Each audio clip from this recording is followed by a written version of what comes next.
حضرت عیسیٰ علیہ السلام کے نانا کا نام حضرت عمران تھا۔ حضرت عمران کے ہاں اولاد نہیں تھی، ان کی زوجہ حضرت حنا سلام اللہ علیہ، پیغمبروں کا خاندان ہے، پیغمبروں کی صحبت ہے، تو وہ بھی صبر شکر کر کے اللہ کی رضا پہ راضی تھی۔ گھر کے صحن کے اندر دوپہر کے وقت چارپائی بچھائے ایک درخت کے نیچے قیلولہ کرنے لگی تو ایک منظر دیکھا کہ درخت پر ایک چڑیا نے گھونسلہ ڈالا ہوا تھا اور اس نے بچے دیے ہوئے تھے۔ وہ کہیں سے اڑ کے جا کے دانہ اٹھا کے لاتی اور بچہ چونچ کھولتا اور ماں اس کی چونچ میں دانہ ڈال دی۔ چڑیا کے بچے کے ساتھ چڑیا کی محبت کو دیکھا تو حضرت حنا کا دل چوٹ کھا گیا اور بارگاہ عزدی میں عرض کی، مالک تو نے جانوروں کو بھی بچے دیے ہیں اور وہ ان سے پیار کر رہے ہیں، تیرے دربار میں کیا کمی ہے اگر تو مجھے اولاد عطا کر دے۔ دل چوٹ کھا گیا، دل کی اتھاہ گہرائیوں سے دعا نکلی، عرش تک جا پہنچی۔ اللہ نے حضرت حنا کو کرم نوازیوں سے مولا مال کر دیا۔ حضرت حنا نے کہا، اے اللہ جو میرے بطن میں ہے میں تیرے گھر کے لیے اس کو وقف کرتی ہوں۔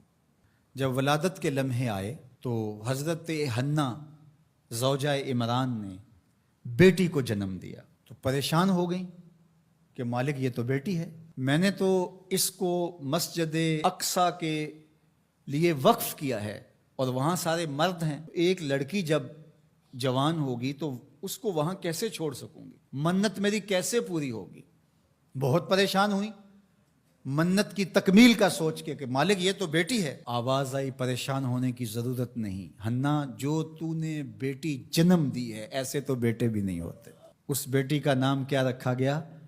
مریم سلام اللہ علیہ۔ بیٹی جوان ہو گئی تو منت یاد آئی کہ اب اس کو بیت المقدس میں ہم نے وقف کرنا ہے۔ پریشانی ہوئی کہ اب 300 حجرے ہیں جن میں مرد ہی مرد ہیں، ایک تنہا عورت کیسے وہاں رہے گی؟ تو یہ سوچا کہ کوئی بوڑھا بزرگ ہو جس کی کفالت میں ان کو دیا جائے تو وہ ان کی دیکھ بھال کرے، ضروریات کو پورا کرے۔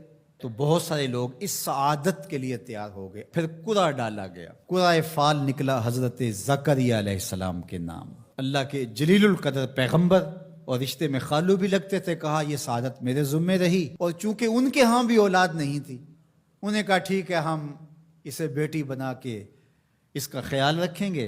حضرت زکریہ علیہ السلام نے ایک حجرہ مختص کیا حضرت مریم کے لیے اور ان کی ضروریات کو پورا کرتے، کھانا دیتے۔ جب کہیں جانا ہوتا تو حجرے کو باہر سے تالا لگا کے چلے جاتے، افطار کے وقت یا رات کو گئے ہیں تو سحری کے وقت پھر آ جاتے۔